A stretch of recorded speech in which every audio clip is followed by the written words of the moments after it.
Assalamualaikum warahmatullahi wabarakatuh. Kami dari kelompok 1 akan membahas mengenai keberlanjutan. Saya Arum Ayu Amanda, pembawa materi pertama mengenai pengertian keberlanjutan.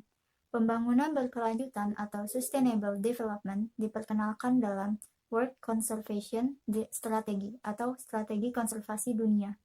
Sedangkan perhatian mengenai keberlanjutan sudah dimulai sejak Malthus pada tahun 1798 mengkhawatirkan ketersediaan lahan terhadap pertumbuhan penduduk yang ada di Inggris. Pengertian pembangunan keberlanjutan terdapat dalam buku Our Common Future oleh World Commission on Environment Development, yang menyatakan bahwa pembangunan keberlanjutan adalah pembangunan yang memenuhi kebutuhan masa kini tanpa mengorbankan hak pemenuhan kebutuhan generasi di masa yang akan datang. Dari definisi tersebut, dapat kita simpulkan bahwa pembangunan keberlanjutan adalah upaya manusia untuk memenuhi kebutuhan dengan tetap berusaha untuk tidak merusak kebutuhan di masa yang akan datang. Pada tahun 2015, dalam sidang umum PBB mengenai agenda 2030 tujuan pembangunan berkelanjutan atau Sustainability Development Goals, terdapat 17 tujuan pembangunan keberlanjutan. Yang pertama yaitu menghapus kemiskinan, yang kedua tanpa kelaparan, yang ketiga kesejahteraan hidup sehat dan sejahtera, yang keempat pendidikan bermutu, yang kelima kesetaraan gender, yang keenam air bersih dan sanitasi layak, yang ketujuh energi bersih dan terjangkau, yang kedelapan pekerjaan layak dan ekonomi berkelanjutan, yang kesembilan industri, inovasi dan infrastruktur, yang kesepuluh berkurangnya kesenjangan, yang ke-11 kota dan pemukiman berkelanjutan, yang ke-12 produksi dan konsumsi yang bertanggung jawab, 13 mengatasi perubahan iklim, yang ke-14 ekosistem lautan, yang ke-15 ekosistem daratan, yang ke-16 keadilan, kedamaian dan kelembagaan yang tangguh, 17 kemitraan untuk mencapai tujuan.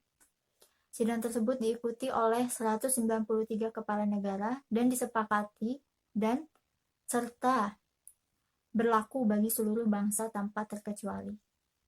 Nama saya Rida Ayu Andini, saya akan membahas konsep berkelanjutan. Konsep berkelanjutan. Konsep pembangunan berkelanjutan memiliki tujuan utama untuk meningkatkan kesejahteraan dalam memenuhi kebutuhan dan aspirasi masyarakat. Konsep pembangunan berkelanjutan dibahas pada konferensi tingkat tinggi pada tahun 1992 yang memiliki dua gagasan penting. Yang pertama adalah gagasan kebutuhan, yaitu mementingkan kesejahteraan dan kebutuhan kaum miskin. Yang kedua adalah gagasan keterbatasan, yaitu sumber daya alam memiliki porsinya masing-masing, sehingga pengelolaan perlu diperhatikan agar dapat digunakan di masa kini dan masa yang akan datang.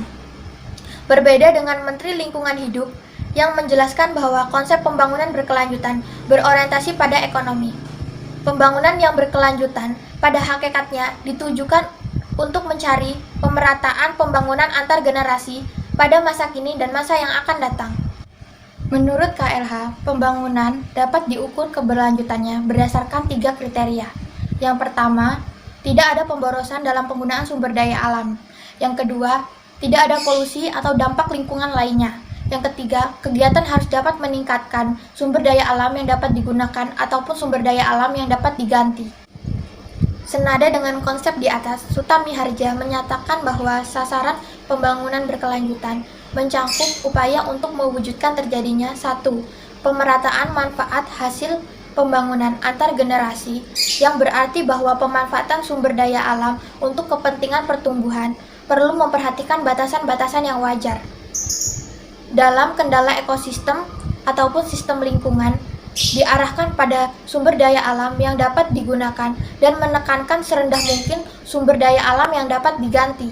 Yang kedua adalah pengamanan terhadap kelestarian sumber daya alam dan lingkungan hidup yang ada, dan pencegahan terhadap gangguan ekosistem dalam rangka menjamin kualitas kehidupan yang tetap baik bagi generasi yang akan datang. Yang kedua, pemanfaatan dan pengelolaan sumber daya alam semata untuk mengejar kepentingan pertumbuhan ekonomi demi kepentingan pemerataan sumber daya alam yang berkelanjutan antar generasi. Yang keempat, mempertahankan kesejahteraan rakyat yang berkelanjutan baik masa kini maupun masa yang akan datang. Yang kelima, mempertahankan manfaat pembangunan ataupun pengelolaan sumber daya alam dan lingkungan yang mempunyai dampak manfaat jangka panjang ataupun kelestarian antar generasi. Yang keenam, menjaga mutu ataupun kualitas sumber daya alam antar generasi sesuai dengan habitatnya.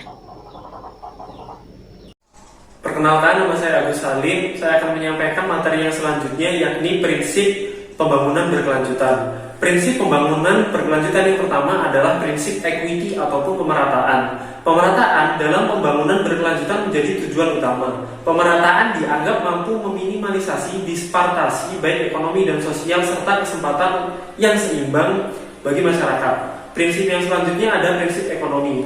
Dalam pembangunan berkelanjutan, pendekatan pembangunan di aspek ekonomi menitik beratkan kepada peningkatan keahlian untuk para pekerja agar mampu meningkatkan daya saing mereka dalam memperoleh pekerjaan yang layak, menonjolkan kerjasama ekonomi strategis, serta meningkatkan performa infrastruktur dasar seperti perumahan, air, jalan, dan lain-lain. Prinsip yang selanjutnya ada energi. Penerapan penghematan energi merupakan bagian dari pembangunan berkelanjutan. Contohnya yang diterapkan adalah mengoptimalkan pembangunan berkelanjutan dengan pencahayaan alami sebanyak mungkin, mengutamakan pengembangan sistem transportasi umum, massal, dan hemat energi, dan bukan justru pro terhadap penggunaan kendaraan-kendaraan pribadi di jalanan. Prinsip yang selanjutnya adalah ekologi, yaitu prinsip pelestarian ekologi dalam pembangunan berkelanjutan diterapkan melalui bagaimana penggunaan lahan campuran ataupun mixed use semaksimal mungkin, sistem transportasi dan bangunan yang saling terintegritas, memperhatikan keberadaan ruang terbuka, ruang hijau, dan membatasi pemekaran kota secara berlebihan. Dan prinsip yang terakhir adalah engagement atau peran serta. Bentuk pembangunan berkelanjutan dapat dilakukan melalui peningkatan dan optimalisasi peran serta masyarakat dalam proses pembangunan lingkungan. Dalam hal ini, pemerintah berperan sebagai fasilitator pemberdayaan masyarakat dan mampu menampung aspirasi atau masukan dari masyarakat.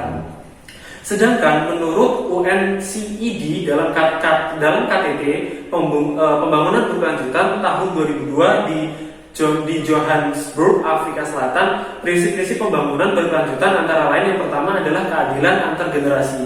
Prinsip ini mengandung arti bahwa setiap generasi manusia di dunia memiliki hak untuk menerima dan menempati bumi, bukan dalam kondisi yang buruk akibat perbuatan generasi sebelumnya. Prinsip yang selanjutnya ada prinsip keadilan satu generasi, di mana prinsip ini merupakan prinsip yang berbicara tentang keadilan di dalam sebuah generasi umat manusia, di mana beban permasalahan lingkungan harus dipikul bersama oleh masyarakat dalam satu generasi. Prinsip yang selanjutnya adalah prinsip pencegahan dini, yakni prinsip mengandung pengertian bahwa apabila terjadi ancaman yang berarti yang menyebabkan kerusakan lingkungan yang tidak dapat dipulihkan, maka ketiadaan temuan atau pembuktian ilmiah yang konklusif dan pasti tidak dapat dijadikan alasan untuk menunda upaya-upaya untuk mencegah terjadinya kerusakan lingkungan. Serta prinsip yang terakhir ada perlindungan keanekaragaman hayati. Prinsip ini merupakan prasyarat dari keberhasilan implementasi prinsip keadilan antar generasi. Perlindungan terhadap keanekaragaman hayati juga berarti mencegah kepunahan jenis keanekaragaman hayati. Dan prinsip yang terakhir ada internalisasi biaya lingkungan, di mana kerusakan lingkungan dapat dilihat sebagai biaya eksternal dari suatu kegiatan ekonomi dan harus ditanggung oleh pelaku kegiatan ekonomi. Oleh karena itu, biaya kerusakan lingkungan harus diintegrasikan dalam proses pengambilan keputusan yang berkaitan dengan penggunaan sumber daya alam. Konsep pembangunan berkelanjutan menurut pandangan Islam. Pembangunan ekonomi dalam pandangan Islam tidaklah sama dengan pembangunan ekonomi konvensional, karena Islam tidak memprioritaskan aspek materi saja dalam upaya bertujuan memakmurkan seluruh masyarakat, dan aktivitas yang dilakukan di dalam roda ekonomi memiliki aturan-aturan yang mengatur seluruh aspek kehidupan. Yang terpenting adalah keadilan. Keadilan merupakan contoh yang nyata adalah konsep zakat. pemaksimalan sumber daya alam sebagai sarana untuk mencapai kesejahteraan, serta menghilangkan riba, inilah yang bisa mencapai tujuan dari pembangunan berkelanjutan, yaitu tidak merusak lingkungan dan menciptakan keadilan serta kesejahteraan seluruh masyarakat. Hal ini berbeda dengan konsep yang coba ditawarkan oleh Barat dalam pembangunan berkelanjutan. Konsep ini memprioritaskan ukuran material, sehingga segala bentuk aktivitasnya bertujuan untuk bagaimana caranya mendapatkan keuntungan sebanyak-banyaknya. Hal ini terbukti dengan berbagai macam pengukuran yang coba dilakukan oleh Barat dalam pembangunan ekonominya. Pendekatan pembangunan berkelanjutan yang ditawarkan oleh Barat tidak mampu menciptakan keadilan ekonomi, meskipun aktivitas ekonomi yang dilakukan tidak merusak lingkungan, karena mereka tidak memberikan solusi atas perilaku riba yang terbukti menciptakan kesenjangan antara kaya dan miskin, yang mana Islam telah memberikan muqasyid syariah sebagai cara untuk mencapai kesejahteraan. Sekian pembahasan materi berkelanjutan yang bisa kami sampaikan. Kurang dan lebihnya kami mohon maaf. Billahi taufiq wal hidayah. Wassalamualaikum warahmatullahi wabarakatuh.